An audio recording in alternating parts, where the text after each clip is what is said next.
ओम शांति। आपका प्रश्न है कि परमधाम में जाने के लिए सूक्ष्म शरीर समाप्त करना होता है और वहाँ बिंदु रूप में ही जाएंगे और फिर सतयुग में कोई आत्मा राज्य पद पाती, कोई प्रजापद। अब के पुरुषार्थ अनुसार यह कर्म हमारे कहाँ जमा होते हैं। जब हमारा सूक्ष्म शरीर ही समाप्त हो गया तो सतयुग में बिंदु रूप में ऊपर से उतरेंगे तो सूक्ष्म शरीर के साथ देह में प्रवेश नहीं करेंगे क्या? उत्तर है नहीं, सूक्ष्म शरीर होगा ही नहीं। जब आत्मा परमधाम से पहली बार आती है तो वो उसको सूक्ष्म शरीर नहीं होता है। अभी देखो, ये बहुत सूक्ष्म बातें हैं। आपको डिटेल में जो जानना है तो ईथर तत्व के बारे में जो हमने वो टॉपिक आत्मा की शक्ति, संकल्प शक्ति के लिखे हैं, कम्युनिटी में भी रखा है, यूट्यूब पर तीव्र पुरुषार्थ ग्रुप में भी आता है और अभी तो यूट्यूब पर भी रिकॉर्ड करके भेजते हैं, तो वो उसमें ईथर तत्व का आता है। और कई प्रश्न भी पूछे हैं तो उसमें भी होता है। आप वो अच्छी रीति समझेंगे तो ये बात समझ में आएगी। तो देखो, अभी जो हम पुरुषार्थ कर रहे हैं वो हम कर्म को, पाप कर्म या नेगेटिव एनर्जी को समाप्त कर हमारे गुण को एक्टिव कर रहे हैं। जैसे शरीर में भोजन की आवश्यकता होती है, लेकिन भोजन तो सारे शरीर में नहीं घूमता है। वो भोजन को हम अच्छी रीति अगर पचाते हैं तो फिर उसमें से जो भी ज़रूरियात की चीज़ें हैं शरीर के लिए वो बनती है और शक्ति के रूप में खून बनता है और वो खून सारे शरीर में फैलता है और शक्तिशाली शरीर को बनाता है। ऐसे ही जब हम आत्मज्ञान को अच्छी रीति पचाते हैं, उसका मनन चिंतन मंथन करते हैं, जितना जितना वो पचता जाएगा उतना ही वो आत्मा की शक्ति बनेगी। जैसे भोजन शरीर में जो होता है वो तो कचरे से निकल जाता है, वो रहता नहीं है।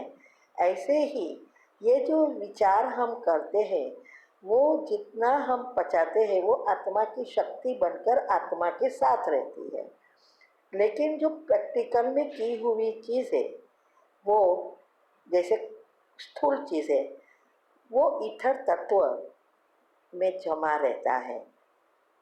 सारे विश्व की आत्माएं जो भी सोचती है करती है वो सब ईथर तत्व में चलता है। उसका डिटेल में आप वहाँ टॉपिक में सुन सकेंगे। तो वो हमेशा के लिए है। ये इतना पतला लिक्विड है जो हमारे शरीर में भी है और सारे ब्रह्मांड में घूमता है और आकाश तत्व के साथ है। तो ये जो भी चीज़ उसमें रहती है वो कभी भी डिलीट नहीं होती, नहीं भूसती नहीं है। इसीलिए इसको ही बाबा ड्रामा कहते हैं। तो ये सारी चीज़ें वहाँ जमा होगी और फिर वो समय, स्थल और गुरुत्वाकर्षण की शक्ति, ये सब चीज़ें साथ में जैसे आत्मा ऊपर से नीचे आती है और जहाँ जहाँ जाती है उसने जो कुछ किया है उस अनुसार वो एनर्जी वापिस उसके साथ सूक्ष्म शरीर में बनना शुरू हो जाती है। क्योंकि जैसे आत्मा शरीर में प्रवेश करती है और उसको मगज बैठने का स्थान मिल जाता है, वो विचारों की उसके विचार चलते शुरू हो जाते हैं। तो ये जो जब आत्मा ऊपर से आती है तो पवित्र है, तो उसके गुण एक्टिव होते हैं और एक गुण के वाइब्रेशंस चारों ओर फैलना शुरू होते हैं तुरंत ही। उसका सूक्ष्म शरीर तैयार हो जाता है और फिर समय स्थल के साथ वो जो कुछ किया है एक एक सेकंड का इससे जुड़ता जाता है। इसीलिए ड्रामा फिक्स है। तो ये सब सूक्ष्म शरीर तो समाप्त हो जाएगा और तभी तो ऊपर जा सकते हैं। परम धाम तो कुछ चीज़ नहीं जाती। कोई भी चीज़ जिस आँखों से जो देख सकते हैं वो चीज़ परम धाम में नहीं जाएगी। इसीलिए जितनी आत्मा में शक्ति होगी और ये सृष्टि पर माना तत्व का जो तत्व जो है उसकी भी कितनी परसेंटेज है उस अनुसार आत्मा नीचे उतरती है। आत्मा के भी बहुत सारे टॉपिक रखे हैं, आप वो सुनो तो समझ में आए ना कि कैसे वो आत्मा नीचे आती है। तो अगर वो एकदम शक्तिशाली है, राजाई घराने की है, तो उस अनुसार राजाई घराने में आएगी और जो प्रजापद है वो प्रजा में आएगी। सारा मदार आत्मा की शक्ति के परसेंटेज पर है। जितनी परसेंटेज की होगी उस अनुसार उसका वहाँ स्थान से जुड़ेगी। जैसे जैसा बल्ब, ये बल्ब है प्रकाश देता है, लेकिन हर एक बल्ब की कैपेसिटी अलग अलग है। 10 का भी बल्ब ही कहलाता है, 20 का, 100 का, 1000 का ट्यूबलाइट वो सब प्रकाश देती है, लेकिन उसकी कैपेसिटी अनुसार प्रकाश देती है ना। ऐसे ही यहाँ भी है, आत्मा भी आत्मा ही है, लेकिन आत्मा की शक्ति और गुण परसेंटेज वाइज है। इसीलिए वो उसी समय उतरेगी और अंत तक ये चलता रहता है, कलयुग के अभी अंत तक। बाबा कहते हैं ना आत्मा तो उतरती ही रहती है। तो ये ऐसे जुड़ता है।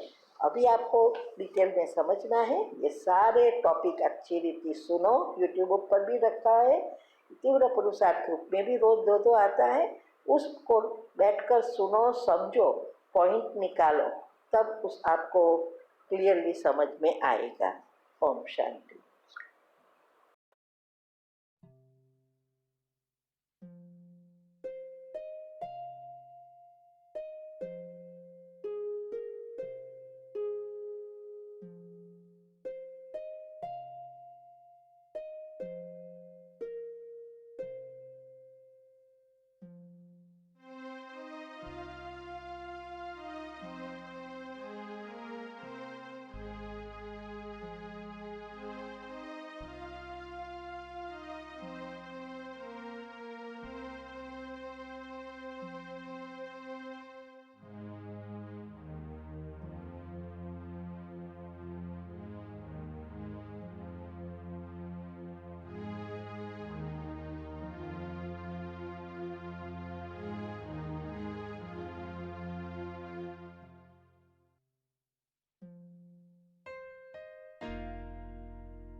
अटैचमेंट प्यार नहीं होता, अटैचमेंट अटैचमेंट होती है, प्यार प्यार होता है। दो अलग शब्द हैं।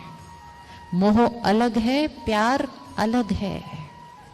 मोह है आपको मेरे अनुसार होना चाहिए, मोह है कि आपको मेरी अपेक्षाएं पूरी करनी चाहिए, मोह है कि अगर आप मेरे अनुसार नहीं होते तो अपसेट होना तो नॉर्मल है। और प्यार है आप जो हैं जैसे हैं मैं आपको स्वीकार करती हूं। प्यार है कि आप मेरा कहना मानो न मानो, मेरे प्यार और सम्मान में कोई फर्क नहीं पड़ेगा आपके लिए। तो घर में प्यार चाहिए या मोह चाहिए? प्यार चाहिए या मोह चाहिए? प्यार चाहिए। तो किसको नॉर्मल कहेंगे? किसको नॉर्मल कहेंगे? प्यार को नॉर्मल कहेंगे, अटैचमेंट को नहीं। अटैचमेंट बहुत सफोकेटिंग है।